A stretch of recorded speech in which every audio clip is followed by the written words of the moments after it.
America's turning 250, and it's time to rock out with our forefathers. American-made, battle-ready style for true patriots. Whether you're marching in the parade, grilling in the backyard, or raising a toast to liberty, do it in the gear that screams freedom. Celebrate 250 years of USA in style. Wear your American pride loud. Trendjackers.etsy.com. Grab yours before the fireworks.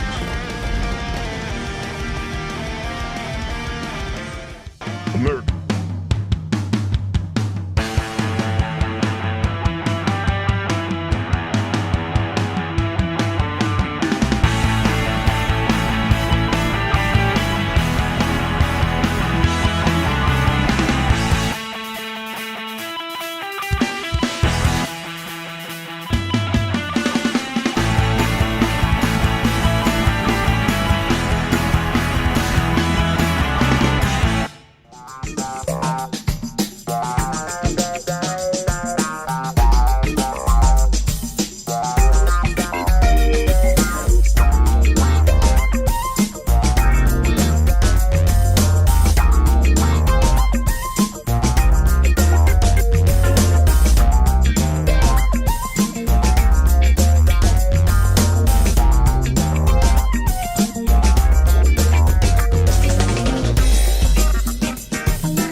Good idea. They just go with the flow. It's the Herschy and Keegs show.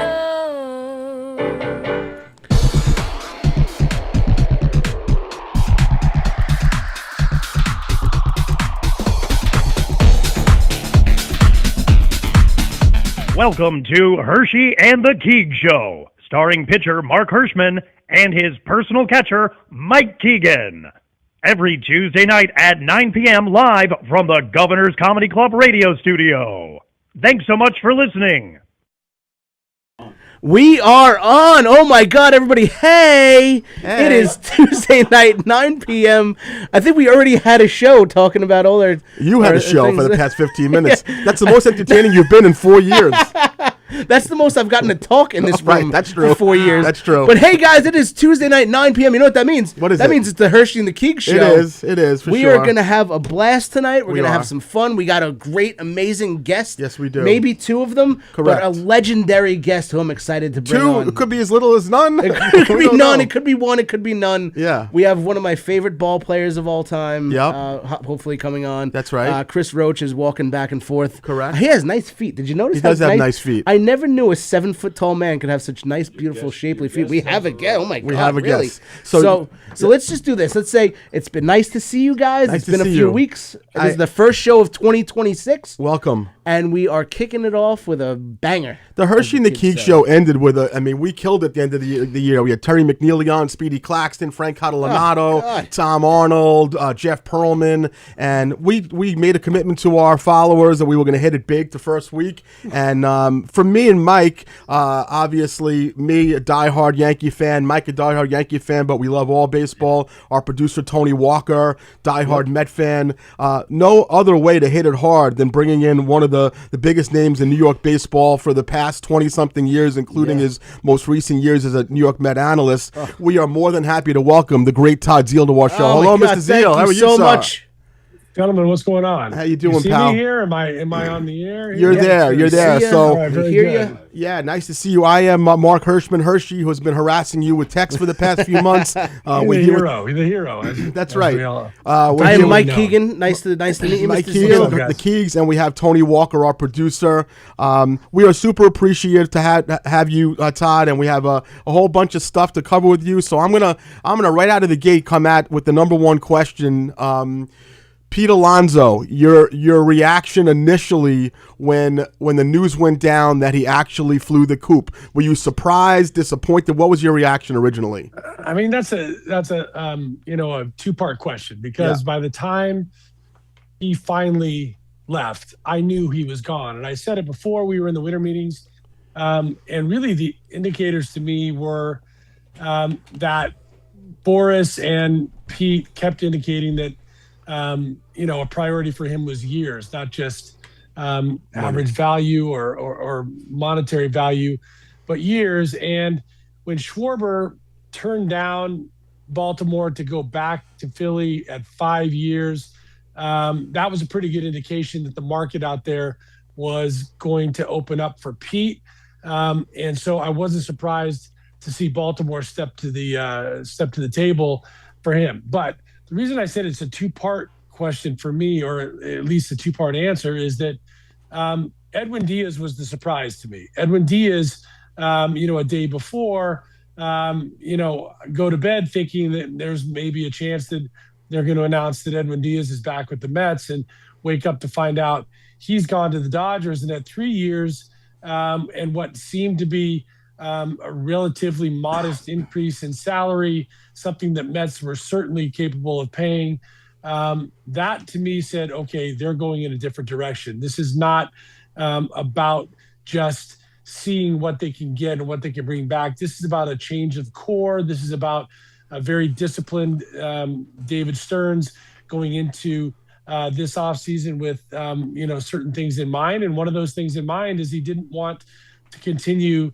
to extend long-term deals for guys in their 30s that were on their second big deals, and was looking to break up the core that in his mind wasn't his core. And secondly, I think wasn't as successful as most people thought they could have or should have been during that 6 years. So that's the two parts to me. I wasn't surprised to see Pete go, though. Having said all that, last thing I'll say is I was a little disappointed to see him go, because I'm a big Pete fan.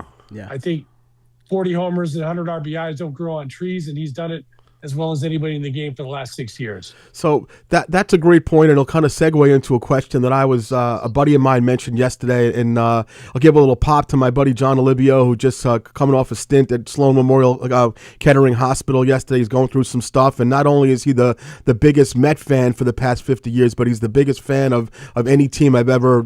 He's just a junkie when it comes to the Mets. And his question that he wanted me to ask you was, how much do you think that these moves, the trade of Nimmo, the loss of Diaz, letting Pete go, was because the Mets didn't like what the vibe was in the clubhouse and the dugout, the culture in there? Do you think that it has to do with that at all?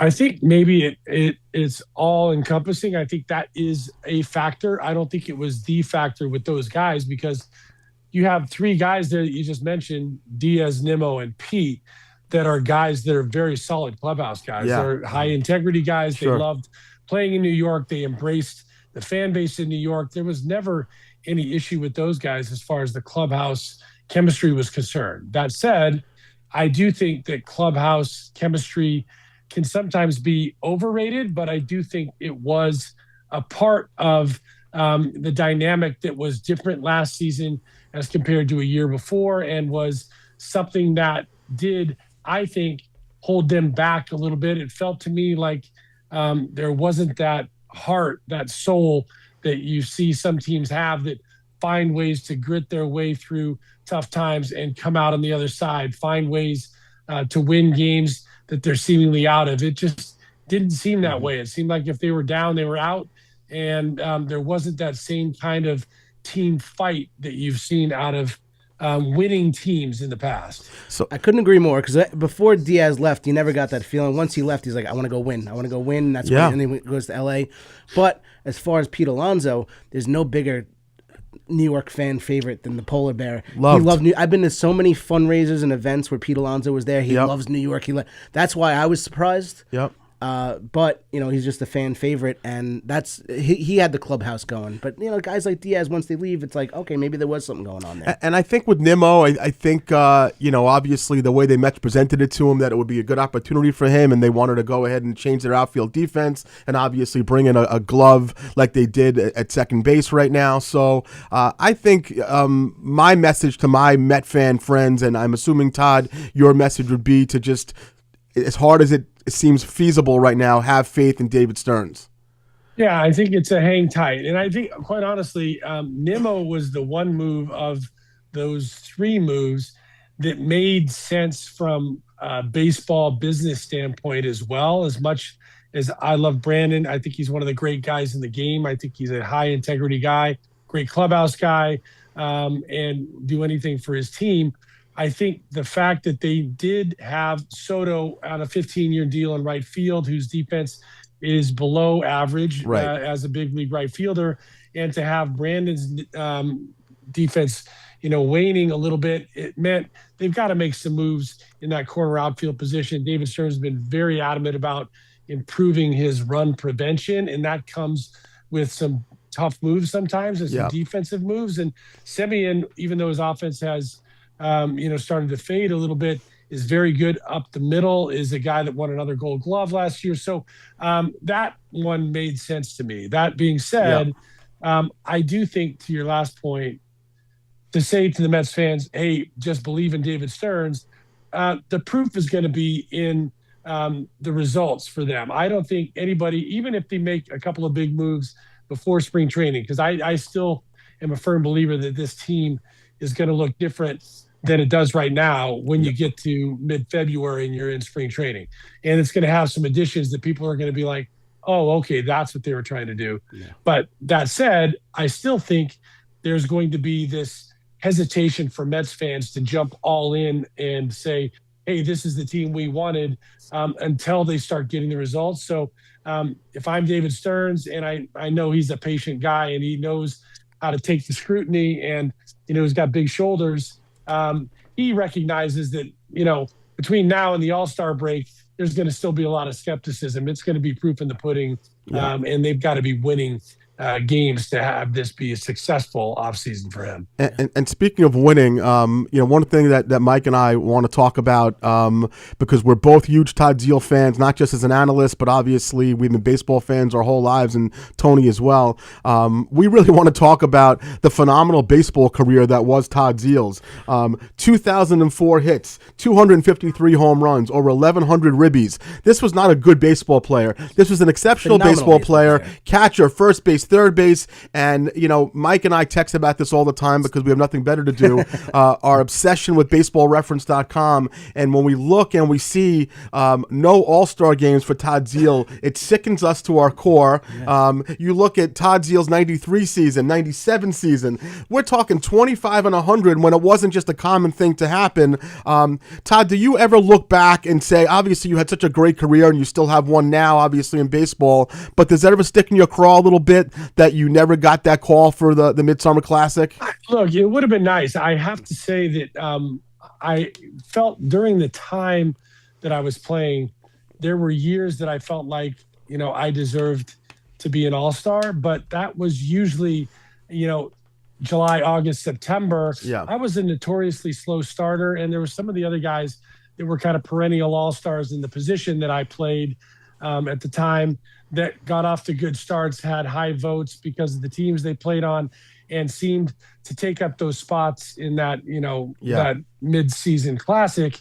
And so once in a while, there was a couple of years where I was strong by the All-Star game, but would have had to been named in. And so it's honestly something I've never really dwelled on, because I recognize the reason for it. It was never really felt to be a snub. I just kind of had this kind of slow, methodical path, and it's kind of the way I played my career, which is why, I appreciate you're looking at Baseball Reference, and, you could put me up against a lot of other guys with big names that you would think have have had great careers and my numbers stack up across the board. But I played for a lot of teams. I never really made all-star games. And so those reasons, I've never really had a specific legacy with one club, like a David Wright or even a Robin Ventura, or guys that had spent a lot of time with one team and were able to build that kind of legacy. Well, so some neat statistical stats that Mike you're going to like, and Tony.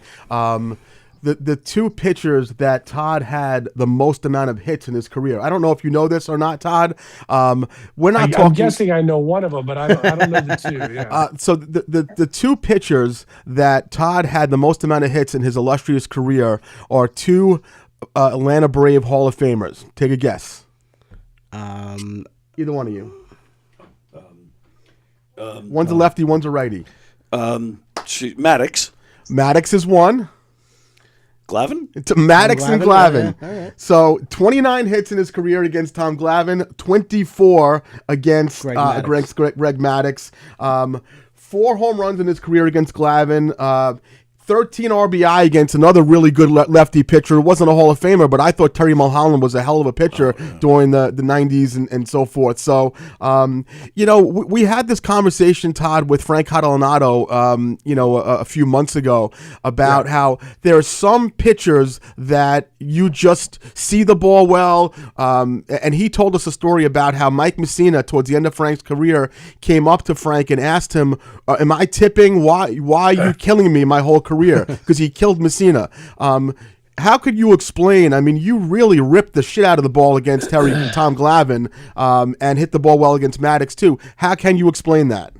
It is exactly what you kind of described. There's some guys you see the ball well against. There's some guys that match up well against your strengths. And Glavine particularly was a guy that I always felt like I took one of his pitches away because I loved to crowd the plate. And I stood right on top of the plate. And Glavine, like Mariano Rivera, who's another guy that I think I hit close to 350 or 360 against in my career, I was a guy that was right on top of home plate, and they lived on the outside corner. And Glavine would go outside corner and off with his fastball and his changeup.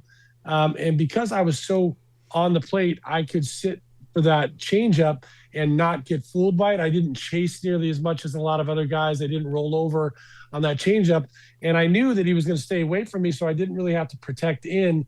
And I got a lot of base hits through the middle. And when he did try to come in, I was able to recognize it and turn on it. I just feel like the thing that I did best against him is didn't chase his pitches, his changeups especially, that were chase pitches for most of the guys he faced. And then a guy like Maddox is just, he's a comfortable 0 for 4. He just knows how to pitch. He knows how to get you out. He's a guy that I used to laugh at because he's so competitive. He'd get pissed if you got a base hit on a 100 hopper through the right side with nobody on the 7th. He'd still get pissed at you and yell. So he was just a fun guy to compete against. And both those guys, good guys that I became friends with as well. And love to have that competition when you step into the plate.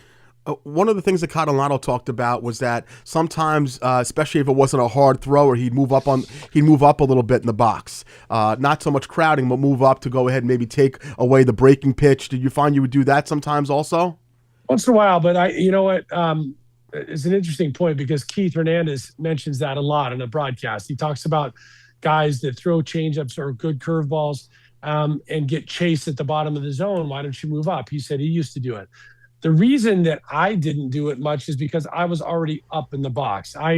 From the time I was a kid, I can remember everybody stood in the back of the box and dug a hole. Well, I didn't like standing in that hole, so I learned to hit with my right foot in front of that back hole. And so I straddled the plate evenly. I was never in the back of the box. So I was already up, which probably gave me an advantage to be able to cover some of those low pitches. And it probably made me a better hitter on the high ball because I had to get used to being able to hit that high ball being up in the box so much. So if I moved in the box at all, it was a little bit closer to the plate, but I was already close to the plate and up in the box. And I thought that made it difficult at times for pitchers to know how to pitch me, which you reminded me of something, and I'll go off on a slight tangent, but I love spending time with Doc Gooden. He and I are friends. He's around the team more. It's great to see when he's healthy and a part of it because he's one of the sweetheart guys in the game. But he knows, like he's a pitcher. He knows I remember facing you and you wear me out. You got and I don't know what I hit against him, but he knew the numbers and he said that he felt like I took his curveball away because I stood so close to the plate. He liked to start his curveball at what would be my shoulder to bring it over the inside part of the plate. And he was afraid he was going to hit me with it and he'd leave it out over the plate and I'd do damage against him. So, just sometimes you match up against guys different ways and pitchers just like hit it. Like I remember the guys that wore me out, some guys that people wouldn't even know their names. And I know I couldn't get a hit against them. Yep. And just something about that dynamic that gives an advantage one way or another. Well, I always remember Pete Rose always said, when you always move up in the plate, back in the plate, towards the plate or away from the plate. Don't ever change your swing. That's what got you to the big leagues. Right. You're moving around in the plate. And that's what helped you as a little leaguer in East Meadow baseball. 1996 All-Star. You were. By the way. All right. Keegs, he was. He got East more Meadow All-Star Little League. games than me.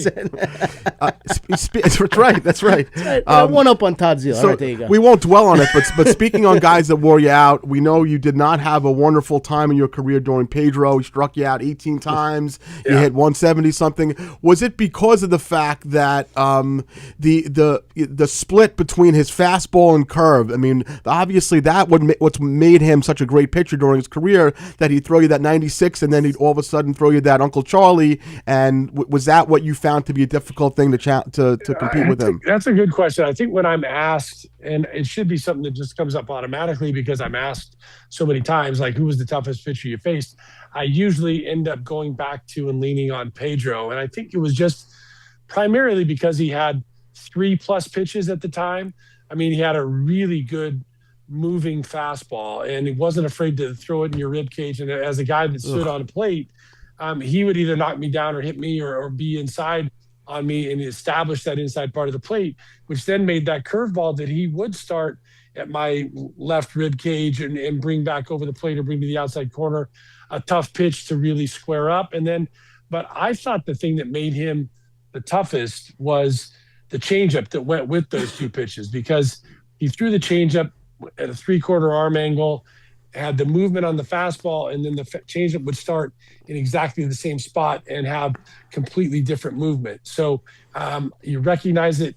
What you think is the fastball out of his hand, go to swing at it, and it just disappears. And he wasn't afraid to throw it inside. He and Maddox were the first two guys that I thought, at first I thought it was mistakes. And then the more I watched them and more I learned about how they learned to pitch, they throw fastballs inside and a changeup inside. Nobody used to be able to teach that because they're like, oh, you don't want to make a mistake inside with a changeup. Somebody's going to hit it. Well, if guys are having to recognize and protect against 97 in on your hands, that changeup in on that same slot made it feel like you jumped out to get it and it just disappeared. So he was just a really tough at bat all the time. And I was fortunate to homer against him a couple of times, but I think it was guessing the right pitch at the right time. Yep. Yeah. Listening to you talk just reminds me of why watching you at post game with the Mets is such an interesting watch, because you're such an analytical person. I'm curious how much of your baseball smarts comes from just the experience or the fact that you have played under some of the greatest managers literally in the history of the game. I believe you played for Hall of Famer Whitey Herzog, Joe Torre, Jim Leland. You played for Bobby V. Is that kind of what has added to this great wealth of knowledge that you have? Well, I think you gain knowledge through experience. And I think that experience, at one point in your life, tells you something. At a different point in your life, they tell you something else. And I think that's what being realistic and objective about the information can help provide. So what I mean by that is when I got out of the game, I left the game for a good 10 years and didn't follow it very much, wasn't doing any broadcast, wasn't involved in coaching, except maybe on the Little League level. And so when I came back to it, the game had changed significantly. And I was one of those guys that initially thought, well, I'm kind of an old school guy. I want contact. I want to see guys bunting over. I want to see the hit and run. I want to see pitchers that are the Greg Maddux guys that know how to pitch. But I had to learn what the new game was adapting to be. And I think I could take some of my experiences and then try to relate it to what it's like to be a modern day player. And that gives me a different perspective a little bit. But that all said, I think some of the things that you're referencing, look, I was learning. I'm kind of a guy that loves to learn and loves to be to dig in and understand reasons why things happen, not just accept that they happen. And some of that experience also comes with great tutelage. And some of the guys that you mentioned, Joe Torre was a huge influence on my my career and my life, and told me some things that are very simple things, simple lessons that transcend into a lot of different things. And one of the, the things that I can remember him telling me, he watched me for a couple of years. He managed me after Whitey in St. Louis. And, he told me one time, look, you give up at bats. You need to go into the box every time and never give up in a bat. I don't care if it's 12-2 or if it's, 1-1. You should have that. You should never give up in a bat. And I used to take a lot of at bats for granted. If it was late in the game or it was lopsided, I didn't really feel like I had the same level of intensity. And he kind of helped me focus in on something in that regard. He talked to me about RBIs and having an approach to get the big RBIs. And I think that was something that I took pride in over my career. So you learn a lot from the guys that are at the helm, and mostly what you learn, I hope, at least in my case, is that every situation that you can go through on the field, they've seen before. They've been there, they've done that, and those guys that you mentioned had all had success at some level in doing that, and you kind of get some some feeling of how to conduct yourself as a Major League Baseball player, how to conduct yourself in the biggest moments through watching how these guys have done it in the past and how they relate to those situations. And I became a guy that early on in my career, I think Whitey was really great about this for me, that wanted to be up when the bases were loaded and there was 2 outs in the 9th inning and the game was on the line. I wanted to be the guy that drove in the big run. I wanted that moment, and I was able to accept the failure in that moment and bounce back. That was something that is really hard to learn as a young player. I have 2 other questions to ask you, and I know you have a 9:30 appointment to jump into, but I'm curious. You have the mind to be a manager. You talk like a manager. You never decided to go back into uniform other than Little League once you retired. Why? It's a really good question. I think once I got out of the game for a while, was ready to kind of step back in, I don't know that I felt like I would be a good manager. I feel now, and I appreciate you saying that, with the last 7 years under my belt at SNY, or 8 years, and really being excited about digging into the details of the game and watching how games unfold and really paying attention like I hadn't since I had played. I do feel like I'm a lot more equipped to be a manager. I would love the opportunity at some point to be a big league manager. I just also love doing what I'm doing. And, I did some work for Fox, and I did some work for MLB, and I did some work for ESPN, little bits and pieces along the way. And I always felt like I was kind of cramming for a final, because I wouldn't pay enough attention to know who's coming up in Double-A for the Cleveland Indians at third base. And that was not on my radar. Yeah. But so having taken this job with the Mets and being the lead analyst there, I can really dig into the Mets. I can see what they have in the system. I can see what makes them tick. I can see how the front office works. I can see what's important from a managerial standpoint. It's given me a lot more opportunity to focus in on those little bits and pieces on a daily basis. Yeah. And that where I think I'm best suited. We us baseball fans, and even me and Mike are diehard Yankee fans. We also love watching the Met games, and we always talk about how terrific you are, and certainly Tony the same. All right, my last 2. Number 1, since we are comedians, me, Tony, Mike, funniest teammates you've ever had. You've been with Turk Wendell. You've been with Robin Ventura all your years. Tell us a couple of quick, funny teammates, and then I'll ask you your last question. And you'll be. I do have one also. I don't want to sneak in there. Yeah, so. go ahead. Yeah, those guys are both. Those are good ones. Turk is crazy funny. Robin just has a great sense of humor as a prankster. Robin is a big time prankster, and he and I used to get up to no good once in a while, especially as it came to the rookies. But had a couple of Ryan Dempster. Is righty pitcher, really Cubs, funny. Marlins. He was just coming up. I mean, really green as a rookie with the Marlins when I got traded over there with Piazza, and I spent some time with him and got to know him, be friends with him. But he was really funny. As another guy on that same team that's continued to be funny. He's got a very good sense of humor, and he's just a good regular dude. Is Kevin Millar. So he's great on TV. He's fantastic, funny, and he's got a funny. You'd think he's from Southern California. You'd think he's from the heart of Texas, but I used to see him as a kid in Southern California. Went to the same high school as I did as a little guy. So he was hell of a hitter. Yeah, he could play. So those are the guys that I recollect as being funny. Awesome. Before one thing I would be remiss to mention is Mark mentioned we're diehard Yankee fans, but I was always a Todd Zeal fan. I was a chubby backup first baseman for East Meadow High School. My performance as a Yankee, though. That's okay. It's never great. But I would be remiss to mention the real star of the Zeal family, Hannah Zeal. I loved watching her on This Is Us. Oh, you're a big This Is Us fan. I'm a big This Is Us fan. What a phenomenal generational talent. How amazing is that, just watching her become a star? Well, you know what? That's one of those things that I can't really take any particular credit for, but certainly proud. Yeah. I mean, it just, sometimes you can just hope that your kids find a path that makes them happy and is something they can do to have success. And I forgot about that. You love that show forever. I love This Is Us. It's one of my favorites. She was young Kate on This Is Us. So what's the name of the star, the heavyset girl who you went to see a live music performance from? The one that played Kate. Chrissy. Mike went into the city and watched her do a live unplugged music show at a place called City Winery a couple of years ago. I like City Winery. Front row. The place is great. Fun venue, yeah. So, all right, last thing, and I don't know if Tony and Mike know this, but on September 9th, 1965, one of the best pitchers in baseball history threw his one perfect game. Lefty pitcher, Brooklyn Dodgers. You know who it was, Tony?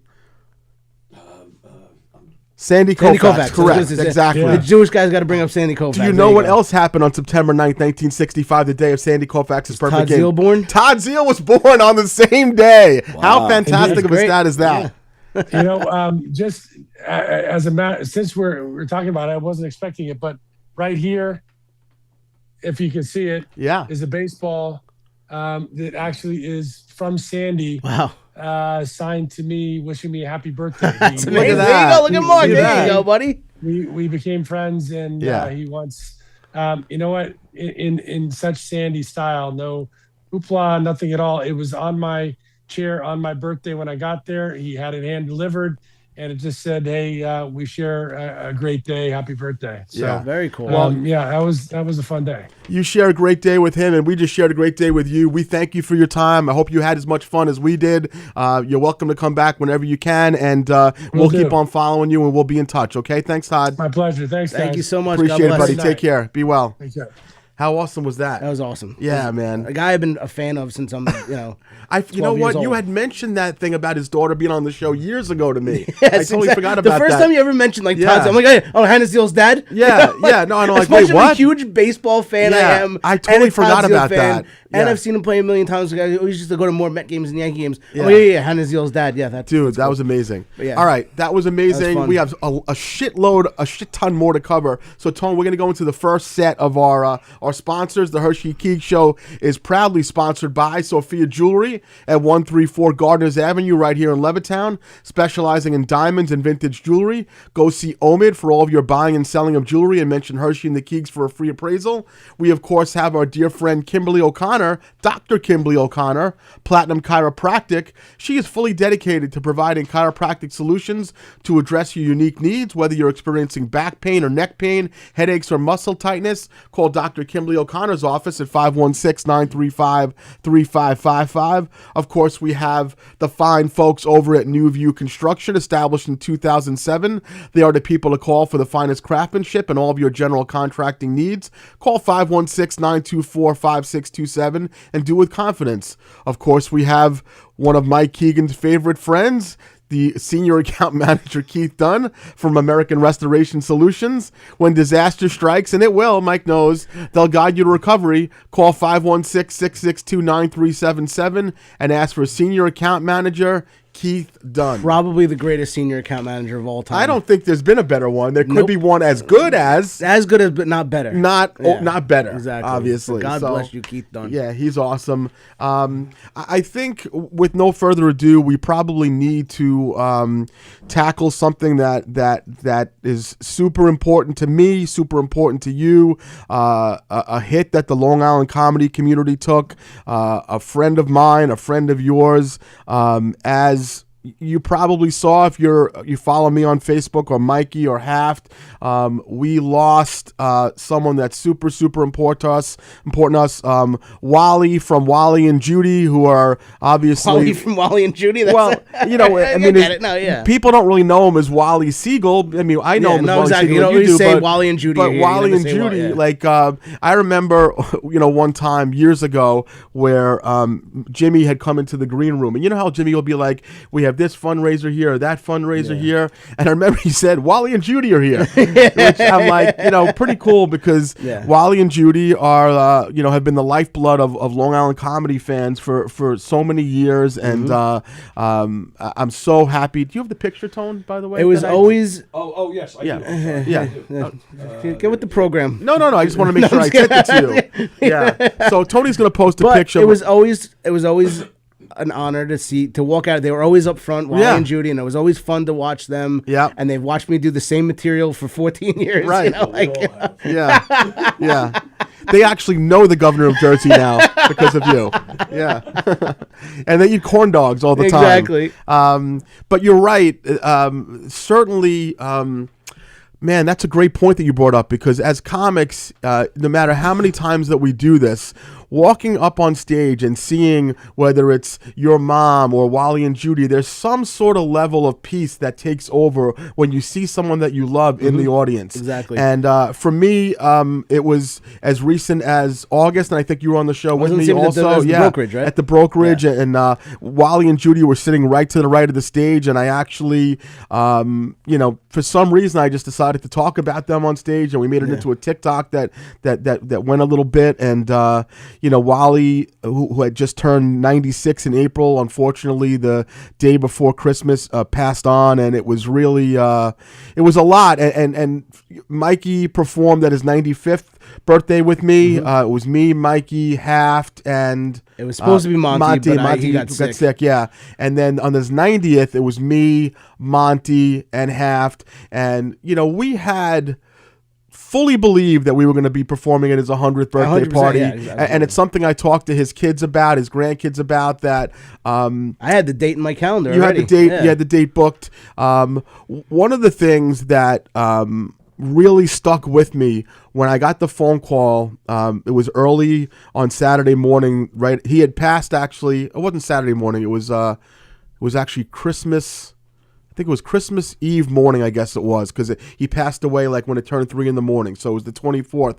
And when I saw my phone ring from my family friend Sue Harrington, I knew what it was, because I knew no one's calling that early in the morning. And my response was no, just repeating it over and over again.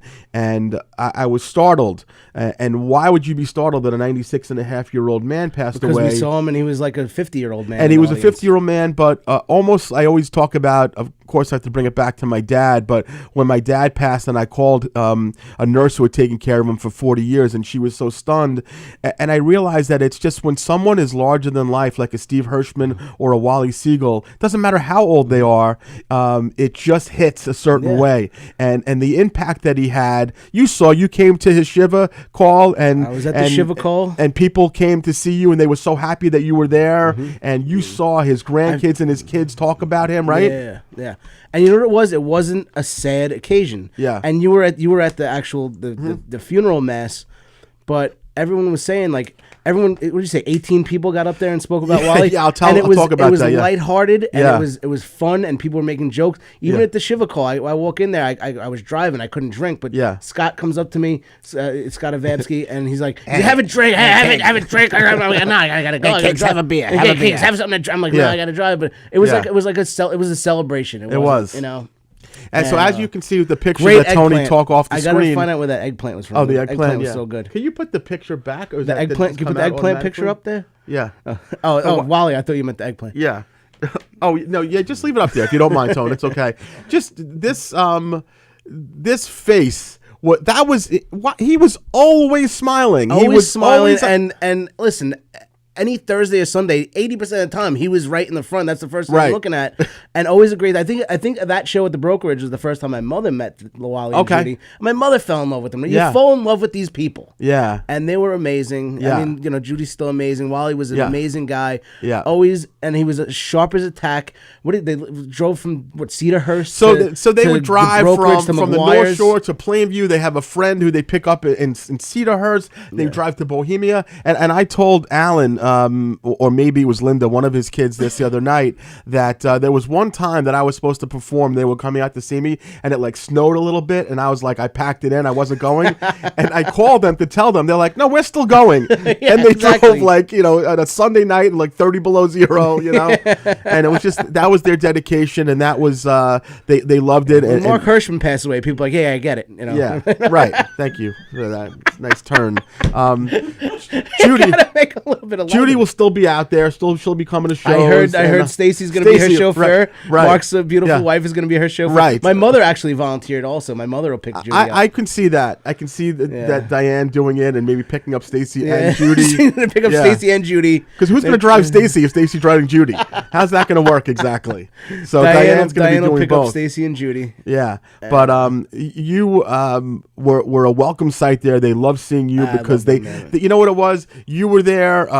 Michelle Fox came and they loved that. They loved talking stories about comedy and what he. It was really the core comics that they've come to love. We showed. Yeah, Monty Haft, Haft and his wife showed. Elizabeth, they were there. Yeah. But like you said, there were I think it was a total of 16 or 18 speakers, all 10 of his grandkids, and they all fucking killed. By the way, they all killed. Like it was a long hour, half maybe, but every one of them was funny and glib and sensitive, and it was just terrific. And then I think it was all 4 of his kids and maybe 2 of his son-in-laws. Whatever it was amazing. And then the part of the story that was kind of a little bit funny was that so the funeral happened, and then we all followed to the cemetery. Now, there was during that horrific cold patch. It was freezing. The ground was covered with snow. We walked because the procession was so long. We all had a long walk to the gravesite, and everyone's huddled around, literally huddled, like freezing. And Scotty walks up to me. There's not a peep, and he's like, "We want you to talk." And I'm like, and I said, "Now?"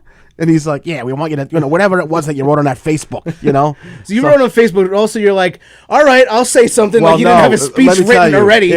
I was obviously not expecting whatsoever to talk, but I'm on the go. I'm ready. You are. So Scotty pulls me up, and I walk up right in front of the gravesite, and I read what I wrote on Facebook, when I heard that Wally had passed, and then I'm done, and then Lori's sitting right there, and Judy's sitting in a chair, and they're okay, they're not weeping or anything, and Lori goes, no, not that, the other thing. So I'm like, what? She's like, what you texted me, and I had written her something about the significance of Wally passing on Christmas Eve when everyone was home and it wasn't a bother to the kids or whatever. She's like, read that. So then I had to read that also. And obviously, as I told, Lori and Alan and Linda, it was one of the greatest honors of my life to be able to speak on behalf of a man. I've only done it one at a time. That was my dad. So to be able to do that, it was just such an honor. And listen, man, this is it's tough. He's been gone now for a couple of weeks, and but you're right. Celebrating a man like this is really it's a celebration. What man. it's all about. Yeah, exactly. Yeah. I think we're gonna try to punch up, and I'll give Tony his number. I don't even mention this to Tony before we punch up a comic who was honored by Wally in a certain way. I do want to tell one quick story that I haven't told anyone. So we're at the funeral, and it's me and Stacy, and it's Sue and John Harrington, and it's their kids, and the lady in front of us who we don't know from a hole in the wall. And this has nothing to do, by the way, with anything that happened, totally separate. She turns around and she's like, I got such a bad taste in my mouth from what I ate for breakfast. Does anyone have any gum or mints? And Stacy's always like a fucking Girl Scout. She's got mints, lollipops, cookies, the whole fucking thing. In case someone has a sugar drop, So Stacy pulls out like a little Ziploc bag, and it has maybe 7 or 8 of those little, what do you call those little ice cube gums? Icebreakers. I have them in my car right now. Yeah. Yeah, I was just chewing them before I came in the studio. So she pulls out a bag of 7 or 8 of them, okay? Yeah. And she's like, oh my God, I'm so desperate for them. So the lady takes the bag from Stacy and she pops a couple in. All you need is a couple, by the way. You don't need 8 icebreakers, right? Yeah. So Stacy's assuming she'll take 2 and then give the rest back because we could use some also since we're in for a long haul there. Yeah. The lady then takes the bag and starts offering to her friends that are in the row, and they wipe the bag out. Who is this person? I have no idea who this total savage was. Was she at the Shiva Call? I would have given her a piece of my mind. Honestly, I don't think she was. No? But so she hands me back, because I was sitting close to her, an empty bag. And she handed you the bag? She handed me the empty bag. I'm like, where are the fucking icebreakers? Yeah. She's like, oh no, I asked my friends. I'm like, wait, this was going to be you needed it was a desperation. We're living in a society, ma'am. Yeah. But I'm saying this was a desperation mood. All of a sudden, she turns into fucking Robin Hood. Yeah, exactly. So sorry about that segue, by the way. No, I hate that lady now. Yeah. No, I feel pretty strongly in the same way. I don't want to say hate in the same I hate her. Conversation. I have these icebreakers in my car right now. When you start chewing them, they are mixed berry flavor, and then they turn into wintergreen. Yeah, I don't like the berry. I like when it's a straight mint. I like it because I like a little berry, but I don't want too much, and then it turns into mint. So your favorite's always been the dingleberry. That's right. So I don't know. This is going to be this is going to be weird. So what's today's date? Today's date is January 6th, which is the anniversary of not a big deal at all. Well, for some people it was. I mean, to 3 people. Can you see if you can get this young man on the phone, if possible? He might be sitting by the phone waiting for our call. A very good friend of ours, probably one of the. Well, let's not overhype it until we know that he's going to come on. Yeah, he's not. He's trashed right now. So we're gonna dial up a friend of ours, and we're gonna phone a friend. We're phoning a friend right now because today it's a significant date for him. But this is not actually why we're calling him. We're actually calling him because it's related to Wally's passing. Yeah. But we're gonna see if he answers or if he's in a blackout. Well, drunken if he's in a blackout, Speaking of who it is, on Thursday night, I'm going to be inducted into the Elks Club. Yay, Mikey! It's my induction into the Elks Club with, yeah, baby, it's Kevin. How are you? With Kevin and his wife, Jess. We are very proud to bring the Herschy and the Keegs Show is proud to welcome our former guest and our good friend, commie, transgendered comic himself, Mr. Kevin Downey Jr. Hello, Kevin Downey Jr. Can you hear us? Hang up? Hold on. See what happens when you call Kevin Downey Jr. a communist? Yeah. He's fine with transgender. Tony and his crack production. Crack production, look what you did. What? I don't have it. You put him on this? No. Oh, why do you keep on hitting that? I didn't touch a thing. Here, hold that. Look at these dumb pieces of shit that I have to deal with these two every week. or every 6 weeks. Every 6 weeks. Was he on there? Did you actually hear him? Oh, okay. Yeah. I'm guessing he hung up. Yeah, well, it's possible that he's blacked out like Mikey had said, but it is 9:45 on a Tuesday. Oh, there he is. Okay. All right, now I hear the phone ringing. Ringing again. Yep. He left. He's gone. All right. Well, it would have been nice to have. Did we offend him somehow? Did you? Unless he got a phone call or something happened. Who's calling him? Oh, I hear this. Hello. Ladyboy, is that you? Please don't leave me a message unless it's important. I mean, if it's work-related or something, that'd be great. Otherwise, please send me a text message. Did we get his voicemail? I wonder if that's what I got before. I just didn't realize. Oh, Okay. was that what it said? I don't know. Hi, Kevin. This is Hershey and the Keegs from the Hershey and Keegs show. Right. We're expecting to speak to you right now, but You know, who knows what the hell you're doing? You know what's interesting? When earlier today, obviously, whenever we have a high profile type of guest, like a Todd Zeal or someone, there's always a risk that something comes up, a conflict. So as a backup, Mikey and I texted Kevin Downey to come on and talk about maybe January 6th, about Wally, because he knew Wally as well. Yeah.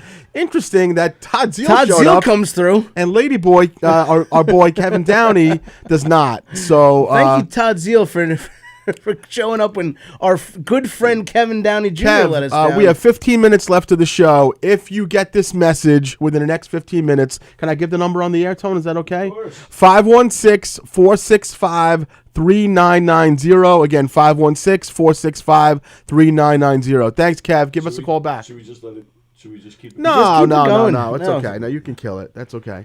What could he possibly be doing right now? He might have just forgotten. He might have fallen asleep. I mean, it's not like he's working tonight on a Yeah. Tuesday night, Yeah. I'm assuming. So, All right. Well, but that's hopefully okay. we'll hear from Kevin Downey Jr. in the next 13 minutes. Well, in the interim, one of the things I asked you to do the other day, he's calling. Oh, No. One of the things I asked you to do was I wanted you to wear your Buffalo Bills hat. Not that it was such a challenge to do that, which I but typically wear anyway. can you talk to us a little bit about, even though you've been a Bills fan for as long as I've known you, probably your whole life, I Yeah. assume. Yeah.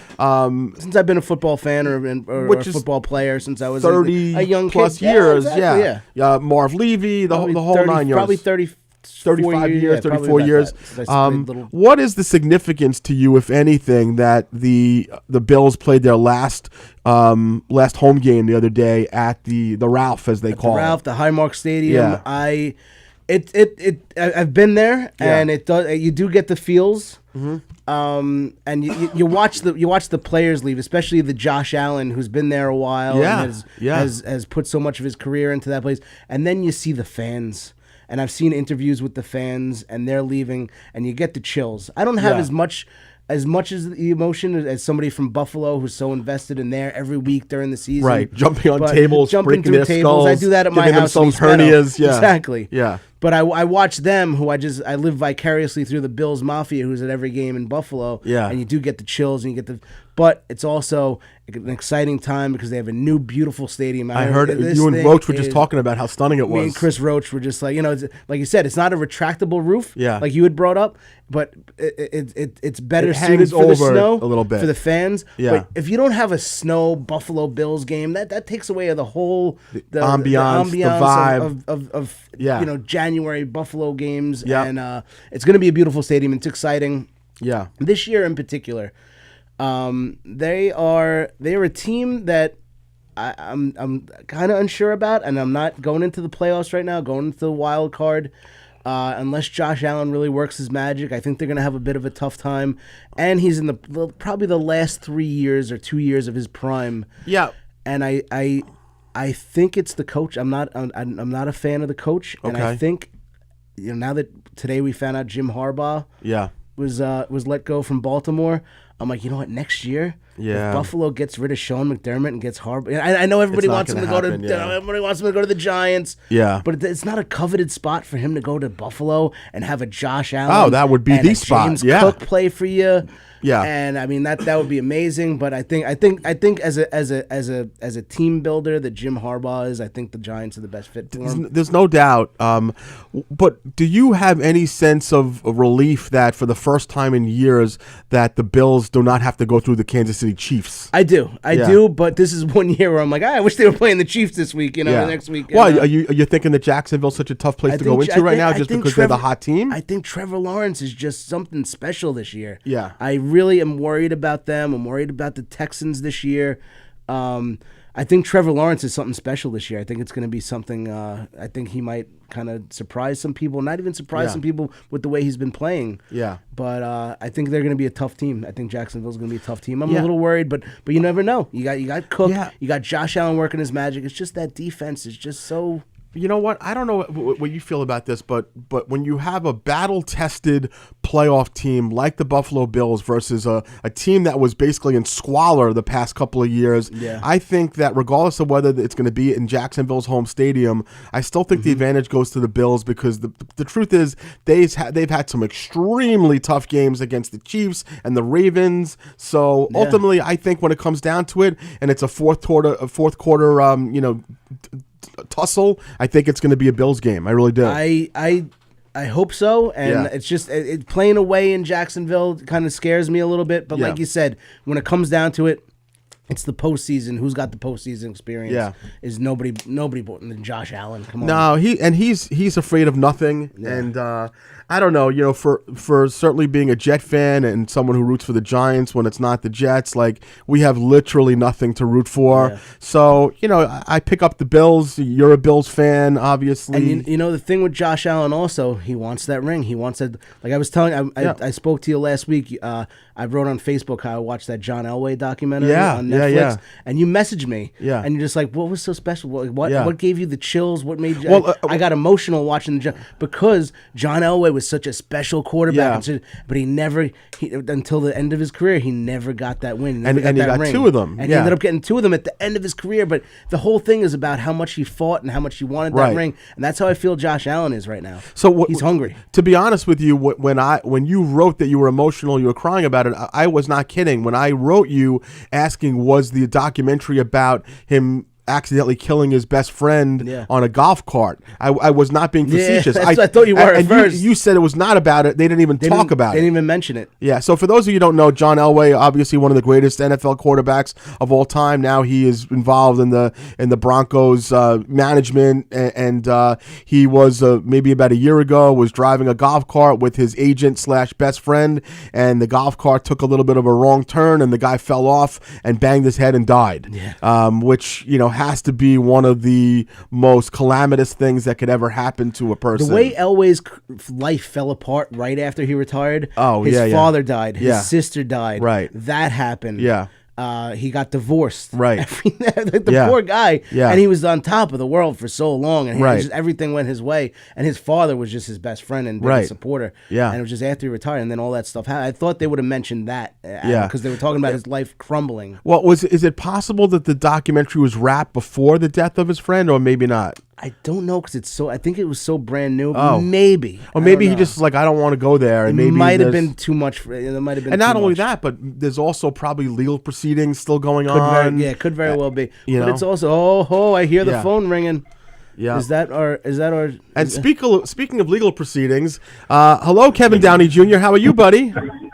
I'm good. How are you, man? How are you? So listen, buddy boy, we obviously we touched on for a good few minutes about the passing of a Long Island comedic fan legend, our friend Wally Siegel, and one of the things that I did as soon as I found out about it, and being over at the family house, one of his granddaughters played a video for me, and it was Wally telling a joke, because apparently he used to come home from these comedy shows and just repeat jokes from all of us, and the joke that he told was a Kevin Downey Jr. joke. Kev, do you mind? I know that it's weird being put on the spot and to ask me to retold the joke, but just to honor Wally, do you mind doing the honor of just giving us a quick cliff note of what that joke is that Wally retold? For him, yes. Normally, I'd say no. I know. And I hate to do that to you, but it's to honor Wally. Right, but you know what? I'm not wearing my keffiyeh, so for him and for you. Yeah. Mm-hmm. For you. The joke, can we curse or no? Yeah, we can. Yes, as much as we want.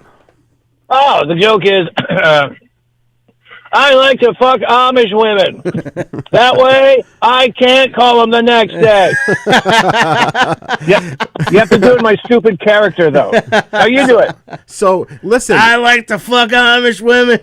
So Kev, you know the thing that Wally's 10 grandchildren loved the most was literally when he would come home after these shows at midnight, 1 o'clock in the morning, back to the house, one of the houses that he shared with his kids and his grandkids, and he would tell that was one of the favorite jokes, and they had it on video, and they just think it was so hilarious that he loved the community so much, and he was a big fan of yours, and I know you remember Wally, and I don't know, I thought it was a big honor for you and being a part me of too, that. man. Yeah, absolutely.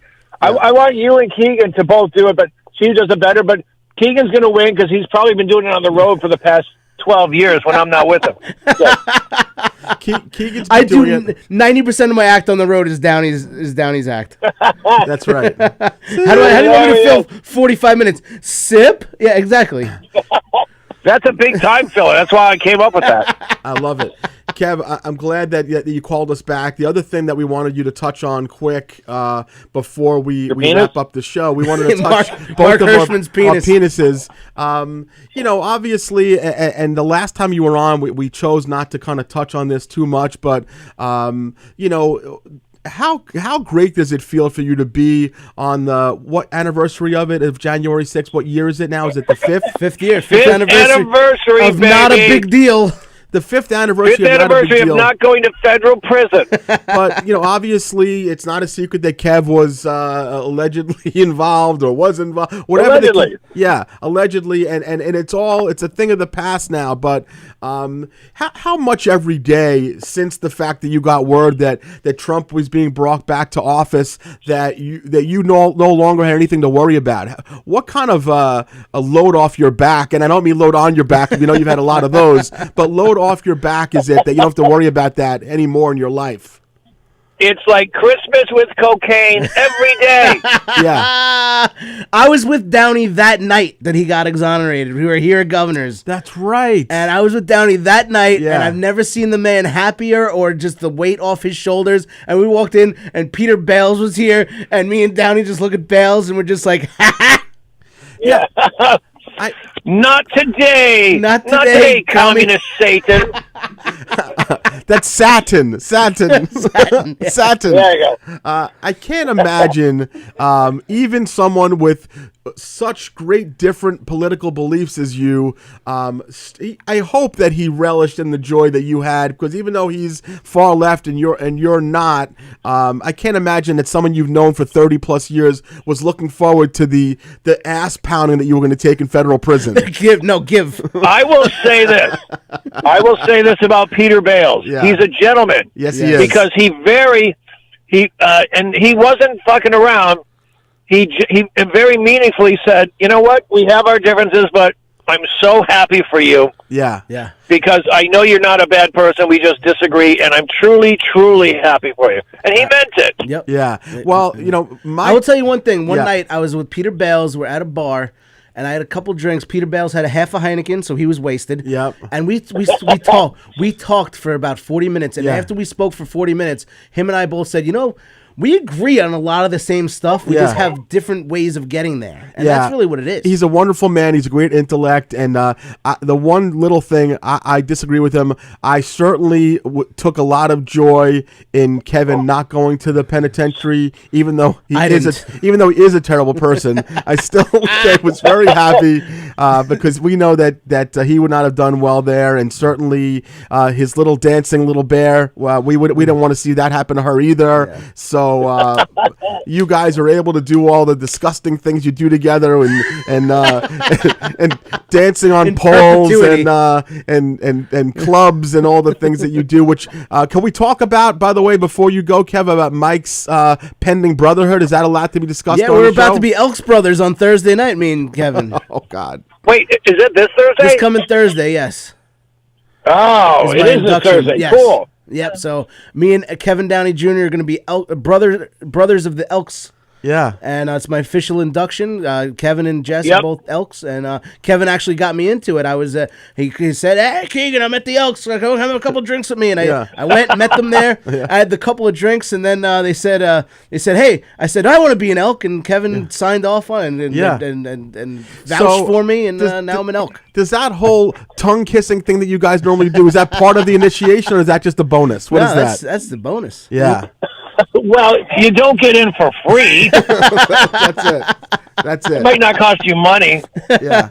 Well, and by the way, Mark, when Keegan says a couple of drinks, that's like you people saying, "Oh, I swindled him for a couple of dollars."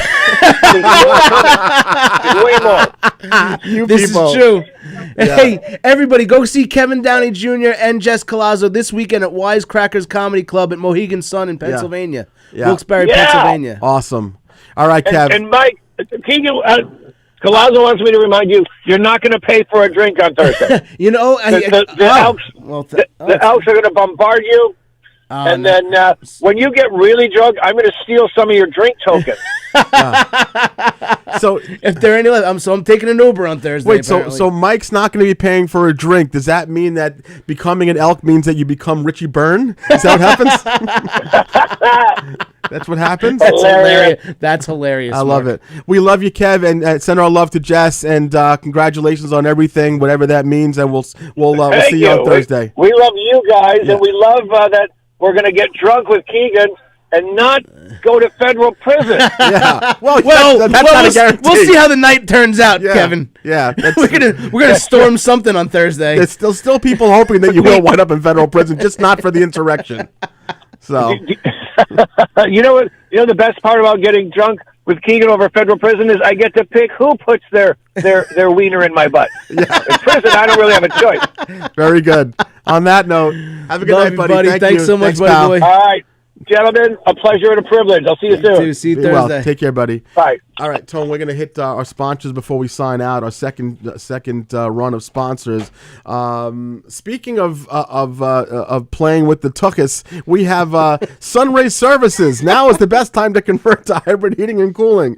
Call them today at 631-231-5533 or visit them online at www.sunrayservices.com. Sunray, I have so many friends who have used them over the years for their AC and for their heating systems. Eric and his people do a wonderful job, so call them immediately. And then we have one of our newest sponsors.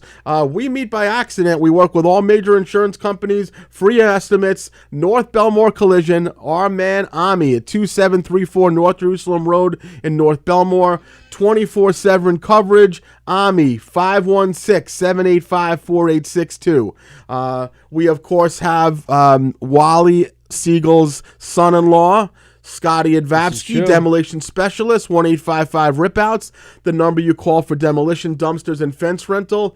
Family owned and operated for over 30 years. They are a fully licensed demolition contractor. And of course, last but not least, the beautiful New York State licensed real estate person, Diane Keegan. Hey, that's a person. That's your mom, yeah. From All Island Estates Realty Corporation, you can call Diane directly at 516-458-1864 or email her at diane@allislandestates.com. If you're looking to rent, sell, or buy, make Diane your first call. Man, that show went really quick. It went too quick. We are fired up tonight. We could have gone for another hour and a half probably, but unlike most shows on the station, we have respect for Tony and for the studio, so we're going to end the show in a timely fashion. Sorry I had to do that, Tony. You know how I feel about that. I apologize. Mikey, what do you have? Any out-of-town gigs coming up this weekend? This weekend, you can come see me if you are in the Harrisburg, Pennsylvania area near Hershey, Pennsylvania. Shit. I will be at the Harrisburg Comedy Zone Friday night and Saturday night. So 2 shows, both 8 o'clock, Friday night, Saturday night. Comedy Zone in Harrisburg, Pennsylvania. It's always a blast. That's one awesome. of my favorite rooms. I will be, as you guys know, I've been performing a lot more for some reason recently. I've been getting the bug a little bit back. Yeah. I'll be here at Governor's Main Room this Sunday, January 11th, 7 p.m. show. I don't know who's on the show. It's usually a pretty chock full of awesomeness lineup. I'll be here depending who's on the show. Mikey, we're welcome to have Mikey down here. I know that Eric Haft is on the show.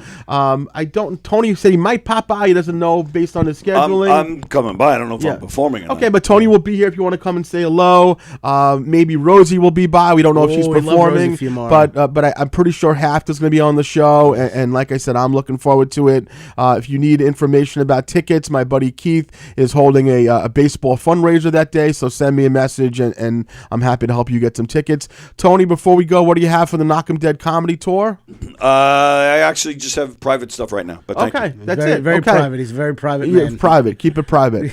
All right, listen, we're actually 4 minutes over, which is not where I want to be, but we had so much stuff to pack into the show. That was a lot. Thank you to Todd Zeal. Thank you to Kevin Downey. Thank you to my partner, Mike Keegan, Tony Walker. And most importantly, thank you for the memory of a beautiful man that we will cherish forever, the late Wally Siegel. Rest in peace. Rest in paradise. We love you forever. Good night, Hershey and the Keegs fans. Thank you. Thank you very much. God bless.